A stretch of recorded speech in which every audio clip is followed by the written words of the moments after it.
তো completing sentence আমাদের বিগত দিনগুলোতে, বিগত 2 সপ্তাহে আমাদের কমপ্লিটিং সেন্টেন্স নিয়ে কথা হচ্ছিল।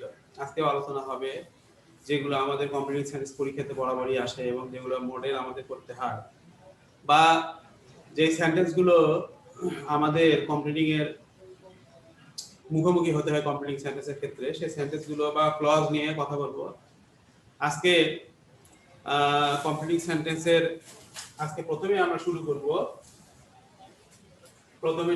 হচ্ছে 2.2 2.2 এইটা 2.2 এটা একটা স্ট্রাকচার।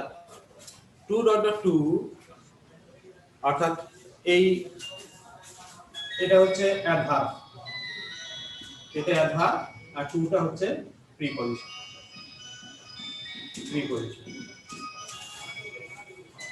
আমাদের খেয়াল রাখতে হবে, তো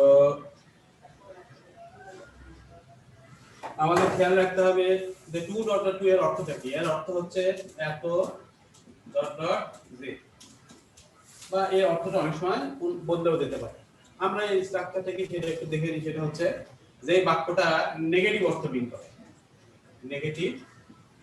নেগেটিভ অর্থ প্রকাশ করে। যেমন আমরা উদাহরণ লিখি তাহলে বুঝতে পারবো। তবে উদাহরণ লেখার আগে এর একটা গঠন আমরা জেনে নিই। গঠন সেটা হচ্ছে subject plus verb plus two plus adjective oblique adverb plus two plus verb present form plus extension. তো আমাদের মনে রাখতে হবে যে সাবজেক্টের পরে ভার্ব হবে, তারপরে টু হবে, তারপরে অ্যাডজেক্টিভ অথবা অ্যাডভার্ব হবে, তারপরে টু প্লাস ভার্ব হবে। এই বাক্যটার অর্থ হবে না বাচক, অর্থাৎ নেতিবাচক অর্থ প্রকাশ করবে। একটা উদাহরণ লিখি পরিষ্কার হয়ে যাবে। এক্সাম্পল হচ্ছে হি ইজ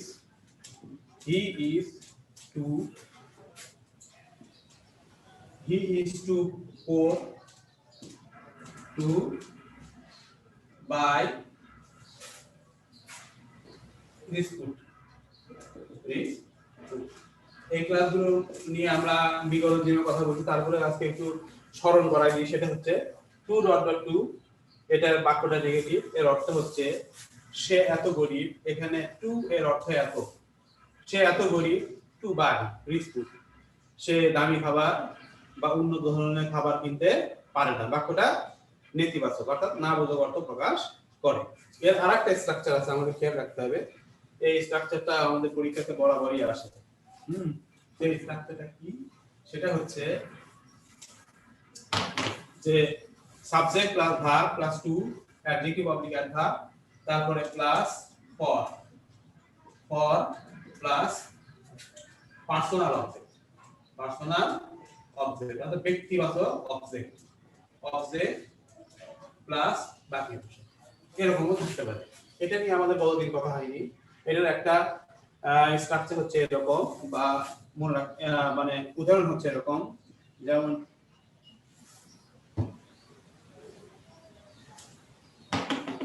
it is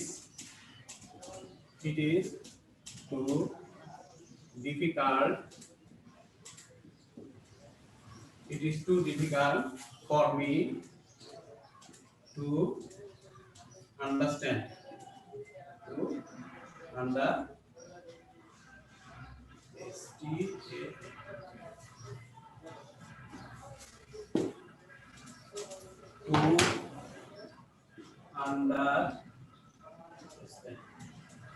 আমাদের খেয়াল রাখতে হবে যে 2.2 এর দুইটা স্ট্রাকচার। একটা হচ্ছে subject plus verb plus two plus adjective oblique adverb plus two plus base form of verb বা present form of verb plus বাকি অংশ এক্সটেনশন। আবার কখনো কখনো এই স্ট্রাকচারও আমাদের পড়া রাখতে পারে, যেটা হচ্ছে যে ইট ইজ, যেমন subject plus verb plus two adjective অথবা অ্যাডভার্ব, তারপরে ফর, তারপরে personal object plus two plus present form of verb.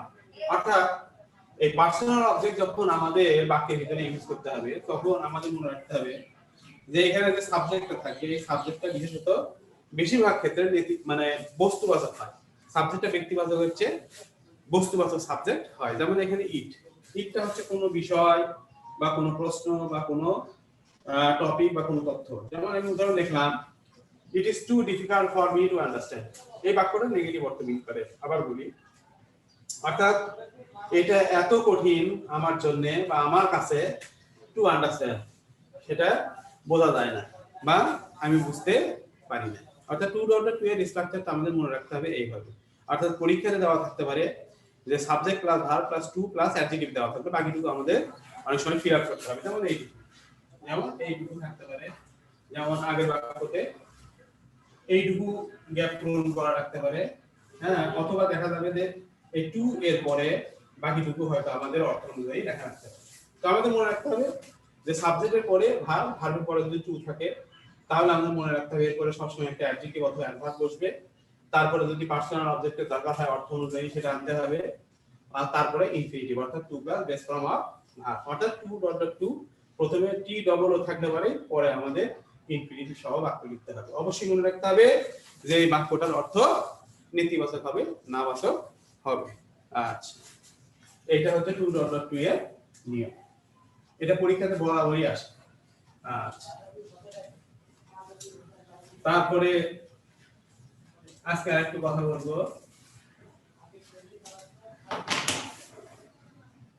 So dot dot that, so dot dot that, এইটা পরীক্ষাতে আমাদের আসে এই স্ট্রাকচার, এই সো ডট ডট দ্যাট।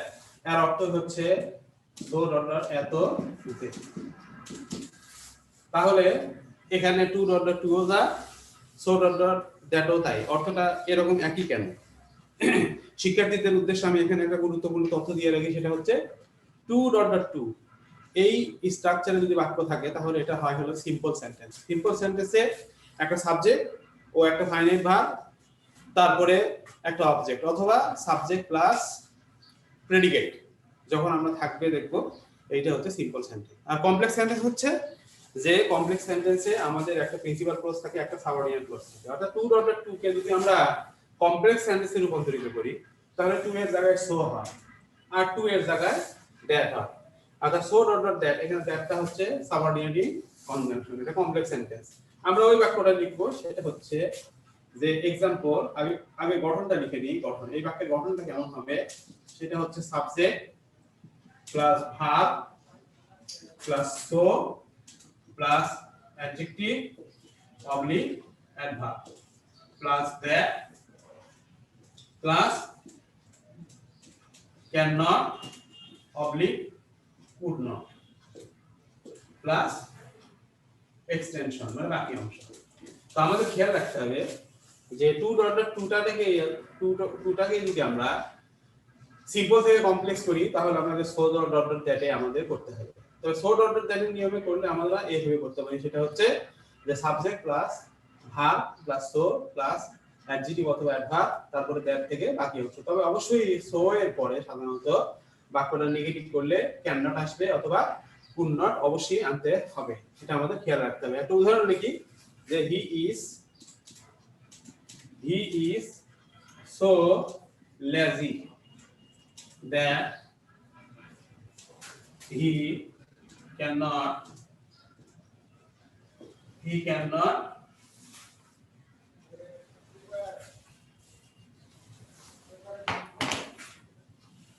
আমরা কি লিখা, he is so lazy that he cannot do any hard work, এখানে সবাই লক্ষ্য করো যে আমরা কি করলাম। এখানে আমাদের পরীক্ষাতে থাকতে পারে বা আমাদের মডেলে আমরা অনেক সময় দেখতে পারবো, সেটা হচ্ছে যে এই প্রথম অংশ দেওয়া থাকবে, এইটুকু আমাদেরকে ফিল দ্য ব্ল্যাঙ্কস করতে হবে, এইটুকু কমপ্লিট করতে হবে। তাহলে আমাদের খেয়াল রাখতে হবে যে সো যদি থাকে তাহলে পরে আমাদের দ্যাট ক্লজ নিয়ে চিন্তা ভাবনা করতে হবে, দ্যাট দিয়ে আমরা বাক্য করতে পারবো। এটা সবাই খেয়াল রাখবে যে প্রথম অংশে সাবজেক্টের পরে ভার্ব, তারপর যদি সো থাকে তাহলে পরের বাক্য আমরা দ্যাট ক্লজ দিয়ে আমাদের করতে হবে। তবে দ্যাট সো এর ক্ষেত্রে দ্যাট ক্লজ থাকলে পরের বাক্যে আমরা সাবজেক্টের পরে ক্যান নট অথবা কুড নট। ক্যান নট কখন হবে, যখন প্রথম অংশ পাস্ট টেন্স থাকে, প্রেজেন্ট টেন্স থাকবে তখন ক্যান নট, আর যখন প্রথম অংশ পাস্ট টেন্স থাকবে তখন আমাদের কুড নট। এই জিনিসটা আমাদের মনে রাখতে হবে। আচ্ছা, পাস্ট টেন্স দিয়ে একটা বাক্য লিখি, সেটা হচ্ছে হি ওয়াজ so he was so intelligent that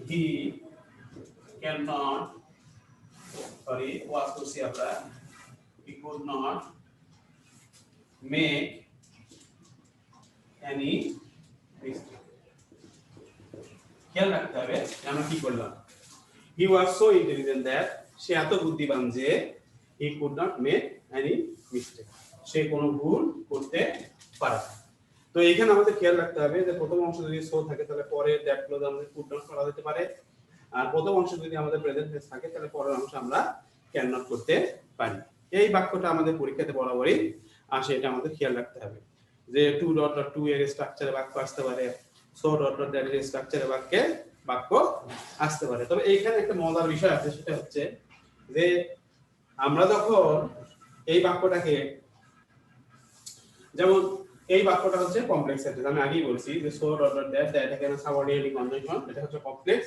এই বাক্যটাকে আবার কম্পাউন্ড করা যায় কম্পাউন্ড করার একটা সহজ নিয়ম হচ্ছে এটা মুখে বলে নেই সেটা হচ্ছে সবাই খেয়াল রাখবা এটা পরীক্ষাতে আমাদের যখন আমরা ট্রান্সফরমেশন অফ সেন্টেন্স করব ট্রান্সফরমেশন সেন্টেন্সে যখন আমরা করব তখন আমাদের এই নিয়মটাই আমাদেরকে অ্যাপ্লাই করতে হবে সেই নিয়মটা হচ্ছে কি টু থাকলে সিম্পল সো দ্যাট থাকলে হচ্ছে কমপ্লেক্স আর এই বাক্যটাকে কিভাবে কম্পাউন্ড করা যায় আমি জাস্ট এখানে একটা ধারণা দিয়ে দিই যাতে খুব সহজে এটা শেখা যায় সেটা হচ্ছে কম্পাউন্ড করার সময় এখানে সো এর পরিবর্তে ভেরি লিখতে হবে তাহলে কি হবে হি ইজ ভেরি লেজি আর যেহেতু কম্পাউন্ড সেন্টেন্স করার সময় আমাদের একটা প্রিন্সিপাল ক্লজ এবং ন্যূনতম আরেকটা কোঅর্ডিনেট ক্লজ থাকতে হবে তো কোঅর্ডিনেট ক্লজে আমাদের কোঅর্ডিনেটিং কনজাংশন ব্যবহার করতে হবে তখন আর সাবঅর্ডিনেটিং কনজাংশন ব্যবহার করার সুযোগ নাই তখন এখানে আমাদের এন্ড করলেই হয়ে যাবে যেমন he is very lazy and he can not do hard work ঠিক আছে সবাইকে এই বিষয়টা আমি মনে রাখার জন্য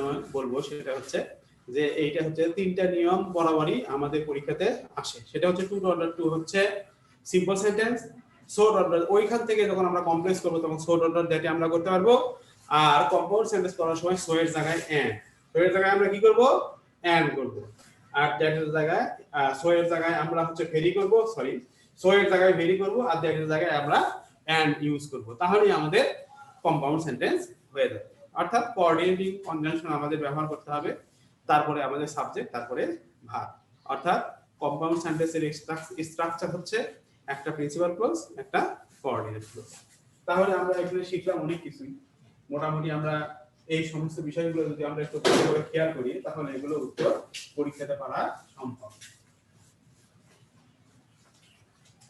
আমাদের নেক্সট নিয়ম নেক্সট স্ট্রাকচার যেটা পরীক্ষাতে বরাবরই থাকে সেটা হচ্ছে একটা প্রোভাইডেড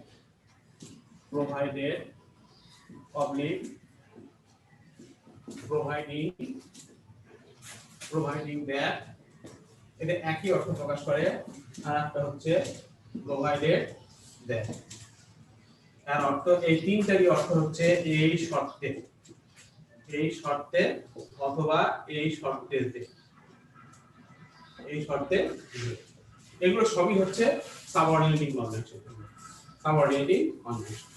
তাহলে আমাদের মনে রাখতে হবে যে আমরা গতদিনে শর্তমূলক বাক্য নিয়ে কথা বলছিলাম সেখানে ইফ নিয়ে কথা বলছি আনলেস নিয়ে কথা বলছি আর শর্তমূলক বাক্যে আর কি থাকে ইনকেস মানে যদি আর প্রোভাইডিং দ্যাট বা প্রোভাইডেড দ্যাট বা প্রোভাইডেড এই তিনটার অর্থই হচ্ছে এই শর্তে যে এর স্ট্রাকচারটা আমরা গতদিনে কথা বলছি আজকে একটু জাস্ট এই বিষয় নিয়ে একটু রিভিউ দিই বা ধরো একটু পুনরাবৃত্তি করি সেটা হচ্ছে যে শর্তমূলক বাক্যের গঠনটা হচ্ছে যে প্রথম অংশ যদি প্রেজেন্ট টেন্স থাকে তাহলে পরের অংশ আমরা ফিউচার ইন্ডিকেট করতে পারি বা ফিউচার টেন্স করতে হয় বা করা যেতে পারে বা করতে হয় অথবা আমরা সম্ভাবনার ক্ষেত্রে পরের ক্লজে সাবজেক্টের পরে ক্যান অথবা মে ইউজ করতে পারি এবং মূল ভার্বের প্রেজেন্ট ফর্ম করতে হয় তারপরে ক্যান মে পরে কারণ ক্যান মে হচ্ছে মডেল অক্সিলারি ভার্ব আমাদের খেয়াল রাখতে হবে যে শর্তমূলক বাক্যের গঠনগুলো যদি আমরা ভুলে যাই বা ধরো মনে না রাখতে পারি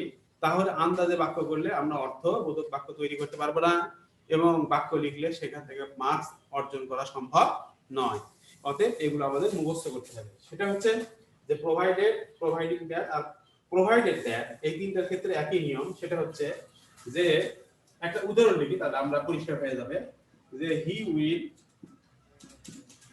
উইল গো উইথ ইউ। এখানে বাক্যটা হচ্ছে ফিউচার ইনডিফিনিট টেন্স। আমরা যদি এখানে একটা প্রোভাইডেড যদি দেখি, এটা হচ্ছে সাবঅর্ডিনেটিং কনজাংশন। প্রোভাইডেড, এটা হচ্ছে সাবঅর্ডিনেটিং কনজাংশন। এখন আমাদের পরের বাক্যটা কি হবে? যেহেতু আমরা বলছি শর্তমূলক বাক্য যদি ফিউচার ইনডিফিনিট হয়, যে কোনো একটা অংশ যদি ফিউচার ইনডিফিনিট হয় বা ফিউচার হয়, তাহলে পরেরটা প্রেজেন্ট ইনডিফিনিট হবে। তাহলে কি হলো? আবার প্রেজেন্ট টেন্স হবে। He will go with you provided his expenses are paid।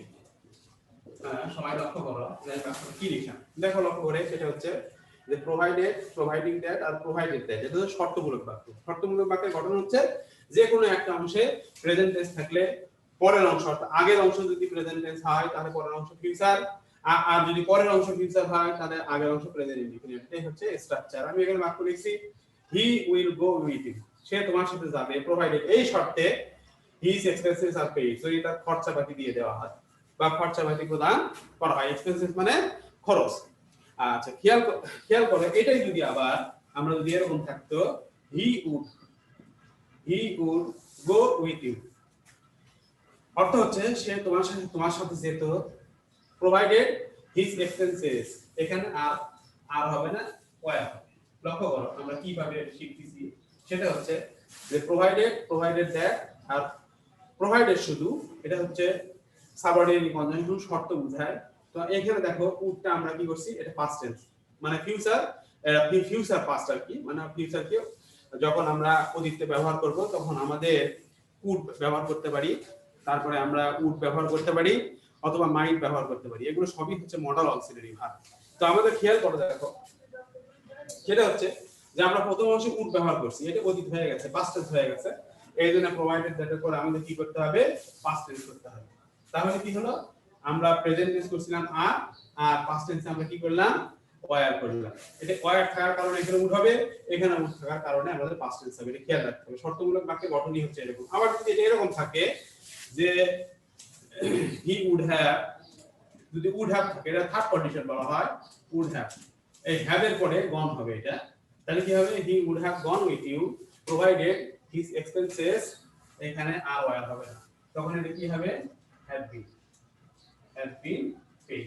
এখন লক্ষ্য করো যে আমরা শর্তমূলক বাক্যের গঠনগুলো গতদিনে বলছিলাম, আবার বলে নিই। সেটা হচ্ছে যে একটা অংশ যদি পাস্ট ইন্ডিপেন্ডেন্ট হয় তাহলে পরের অংশ সাবজেক্টের পরে আমরা উড ব্যবহার করতে পারি, কুড ব্যবহার করতে পারি, মাইট ব্যবহার করতে পারি এবং মূল ভার্বের প্রেজেন্ট ফর্ম। আর একটা অংশ যদি আমাদের পাস্ট পারফেক্ট টেন্স হয়, অর্থাৎ পাস্ট পারফেক্ট টেন্সের গঠন হচ্ছে সাবজেক্টের পরে হ্যাড, মূল ভার্বের পাস্ট পার্টিসিপল, এইটা যদি থাকে তাহলে আমাদেরকে থার্ড কন্ডিশনের নিয়ম অনুযায়ী উড হ্যাভ করতে হবে, উড হ্যাভ করতে হতে পারে, মাইট হ্যাভ করতে হবে সাবজেক্টের পরে। তাহলে আমরা এখানে তিনটে বাক্য শিখলাম। এই বাক্যগুলো পরীক্ষাতে থাকবেই, অবশ্যই থাকবে।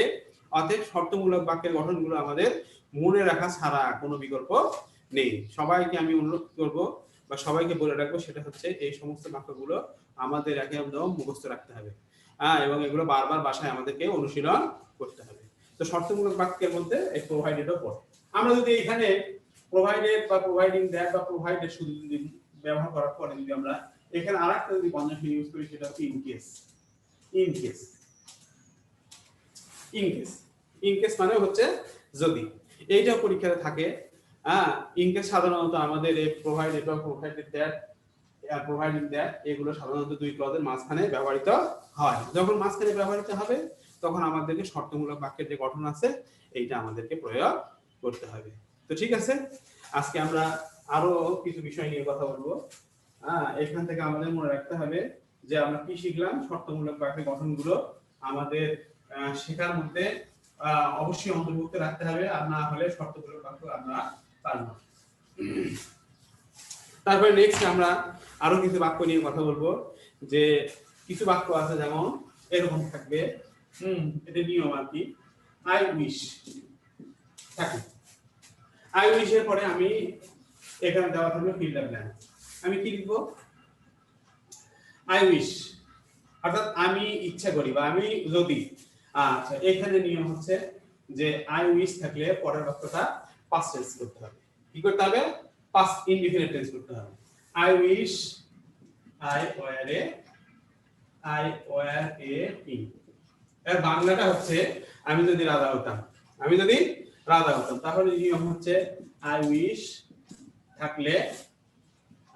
থাকলে পরের ক্লজ past indefinite tense। তবে বি ভার্ব ব্যবহার হলে বি ভার্ব ব্যবহার হলে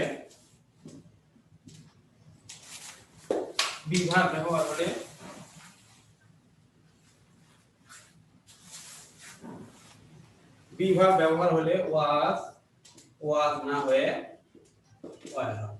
এটা আমাদের খেয়াল রাখতে হবে। তাহলে কি হলো?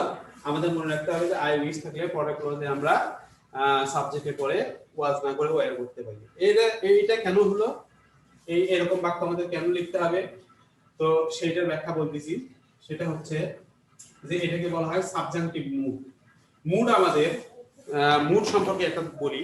মুড মানে হচ্ছে আমাদের কথা বলার ধরন, বা আমাদের মুড শব্দের অর্থ হচ্ছে আমরা যখন আমাদের মনের মধ্যে অবাস্তব কল্পনা আকাঙ্ক্ষা, অবাস্তব যেটা বাস্তবে প্রমাণ করা সম্ভব নয়, অবাস্তব আকাঙ্ক্ষা কল্পনা ইচ্ছা প্রকাশ করব, তখন আমাদের এরকম অনিয়মিত বাক্য লিখতে হবে। আমাদের নিয়ম হচ্ছে এখানে যেমন লিখলাম যে আই উইশ হচ্ছে প্রেজেন্ট টেন্স, কিন্তু পরে আমরা পাস্ট টেন্স করলাম কেন? কারণ এটা হচ্ছে অবাস্তব একটা আকাঙ্ক্ষা বা কল্পনা যে I wish I were a king. আমি যদি রাজা হতাম। আমি কখনো রাজা তো হতে পারবো না, কিন্তু আমরা অনেক সময় এরকম ইচ্ছা পোষণ করি অবাস্তব। যেমন I wish I were a bird, I wish I could fly in the sky. অর্থাৎ আমাদের মনে রাখতে হবে যে আই উইশ এর পরে আমাদের পরে যে ক্লোজটা আমরা করব, এইখানে আমাদের পরে ক্লোজটাকে পাস্ট ইনডিফিনিট টেন্স করতে হবে। যেমন এরকম আরো বাক্য লিখতে পারি, I wish I could fly in the sky. এখানে তোমাদেরকে স্মরণ করা দিয়ে রাখি, সেটা হচ্ছে যে আই উইশ এর পরে সাবজেক্ট একই আমরা ইউজ করতে পারি, আর এখানে বিভাগ হিসেবে ওয়্যার ব্যবহার করতে পারি, আর সাধারণত কুড ব্যবহার করতে পারি। এই দুইটা, এটা হচ্ছে আমাদের মনে রাখার মতো বিষয়। আরেকটা লেখি, এরকম আরো কিছু অবাস্তব কল্পনা সংক্রান্ত বাক্য আমাদের আছে, বা আকাঙ্ক্ষা সম্পর্কে আশা সম্পর্কে বাক্য আছে। এটাকে বলা হয় ইংরেজিতে সাবজেক্টিভ মুড। মুড সাধারণত দুই প্রকার হয়। মুড হচ্ছে একটা প্রেজেন্ট ইনডিফিনিট টেন্স বা প্রেজেন্ট টেন্স, আর একটা হচ্ছে পাস্ট ইনডিফিনিট টেন্স। এখন মুড সম্পর্কে ধারণাটা হচ্ছে যে অবাস্তব কল্পনা কেমন, সেটা হচ্ছে যে আমরা অনেক সময় এমন কিছু কথা বলি যেটা আমাদের সম্ভব নয় হওয়া বা করা। এরকম ক্ষেত্রে যখন আমরা ইচ্ছা পোষণ করব, অবাস্তব ইচ্ছা পোষণ করব, সেটার নামই হচ্ছে ইংরেজিতে মুড। মুড দুই প্রকার, একটা হচ্ছে প্রেজেন্ট আর একটা হচ্ছে পাস্ট। প্রেজেন্টটা কি? যেমন আমরা অনেক সময় বলি মে আল্লাহ, এটা একটা irregular structure. May Allah help you, এরকম বাক্য তোমরা দেখছো। আচ্ছা, তাহলে লক্ষ্য করো এখানে আল্লাহ হচ্ছে সাবজেক্ট, তার আগে কি আসছে? মে আসছে। সবাই লক্ষ্য করো। তো মে আমরা জানি যে মে হচ্ছে একটা অক্সিলারি ভার্ব, মানে মডেল অক্সিলারি ভার্ব। সাবজেক্টের আগে যখন আমরা বি ভার্ব বা অক্সিলারি ভার্ব ব্যবহার করি, তখন এই বাক্যটা কি হয়ে যায়? প্রশ্নবোধক হয়ে যায়। কিন্তু এখানে প্রশ্নবোধক হয়নি। কেন বলো না? প্রশ্নবোধক হয়নি। এটা হচ্ছে বাক্যের অনিয়মিত ব্যবহার। অর্থাৎ আল্লাহ তোমার মঙ্গল করুক, এটা হচ্ছে অপটেটিক সেন্টেন্সের একটা স্ট্রাকচার। এটা হচ্ছে এক ধরনের মুড।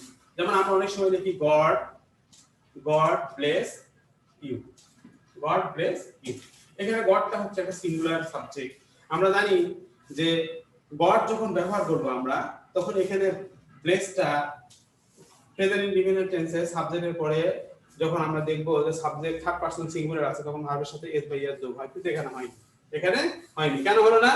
এটা হচ্ছে একটা ভার্বের বা বাক্যের বিশেষ ব্যবহার। এরকম বিশেষ ব্যবহৃত বাক্যগুলোই সাধারণত আমাদের মুড হিসেবে ব্যবহৃত হয়। আর মুড মানে হচ্ছে বাক্যের সাধারণ যে স্ট্রাকচার হবে, এই স্ট্রাকচারগুলো হবে অনিয়মিত। আচ্ছা, তারপরে আমরা এখন সেই রকমই একটা অনিয়মিত বাক্য লিখবো, সেটা হচ্ছে উড দ্যাট। একটা নিয়ম আসবে আমাদের পরীক্ষাতে, উড দ্যাট দিয়ে। উড দ্যাট, এই উড দ্যাট শব্দের অর্থ কি? উড দ্যাট শব্দের অর্থ হচ্ছে যদি। উদ্যার শব্দের অর্থ যদি উদ্যানের একটা স্ট্রাকচার আছে সেটা হচ্ছে যে subject plus could plus verb present form plus extension মানে বাকি অংশ। এখন আমাদের লক্ষ্য রাখতে হবে যে উদ্যানের পরে কুড হয় কেন, অথবা আমরা ওয়্যারও ব্যবহার করতে পারি এখানে। ওয়্যার এই দুটো আমাদের কুড অথবা ওয়্যারের যে কোনো একটা আমাদের মডাল অক্সিলারি ভার্ব হিসেবে কুড, আর ওয়্যার হচ্ছে বি ভার্বের ওয়্যার, এটা আমরা ব্যবহার করতে পারি এবং এটাই আমাদের করতে হবে। যেমন উদাহরণ হচ্ছে would that I could fly, আমি যদি উঠতে পারতাম। এটা হচ্ছে অবাস্তব আকাঙ্ক্ষা, ইচ্ছা, এইটাকে মুড বলা হয়, সাবজেক্টিভ মুড। যেমন এখানে would that থাকলে আমাদের খেয়াল রাখতে হবে সাবজেক্টের পরে would হয়। আবার এটাও আমরা করতে পারি would that he were alive today, এরকম আমরা করতে পারি। সেটা হচ্ছে যদি সে আজ বেঁচে থাকতো। আমরা অনেক সময় এরকম অবাস্তবিক একটা মানুষ মরে গেছে সে সম্পর্কে আমরা অবাস্তবিক ইচ্ছা প্রকাশ করার ক্ষেত্রে আমরা অনেক সময় বলে থাকি সে যদি আজ বেঁচে থাকতো তাহলে সে অনেক কিছু করতে পারতো। তো এখানে আমাদের কি করতে হবে would that he were alive today। তাহলে would that এর পরে আমাদের দুটো স্ট্রাকচার ফলো করতে হবে, সাবজেক্টের পরে could অথবা were, আর ভার্বের কুডের ক্ষেত্রে ভার্বের প্রেজেন্ট ফর্ম, আর ওয়্যার যেহেতু আমাদের লিভিং ভার্ব বি ভার্ব, এরপরে আমাদের হয় অ্যাডজেক্টিভ করতে হবে না হলে আমাদের নাউন করতে হবে অর্থ অনুযায়ী। তবে সাবজেক্টের পরে উড দ্যাটের পরে কুড অবলিক ওয়্যার, এই দুইটার যে কোনো একটা আমাদের ব্যবহার করতেই হবে। নেক্সট আমরা কথা বলবো আমাদের পরীক্ষাতে যে সমস্ত বাক্যগুলো আসে তার মধ্যে অন্তর্ভুক্ত হচ্ছে, আমরা গত দিনে কথা বলছি no sooner dot dot dot than নিয়ে। তো no sooner dot dot than এর মতো আমাদের আরেকটা স্ট্রাকচার আছে, গত দিনে আমি ওটা মিস করছি, আজকে সেটা নিয়ে কথা বলবো। সেটা হচ্ছে হার্ডলি। এটা পরীক্ষাতে বরাবরই আসে, হার্ডলি অথবা scarcely dot dot dot dot when তারপরে ড্যাশ।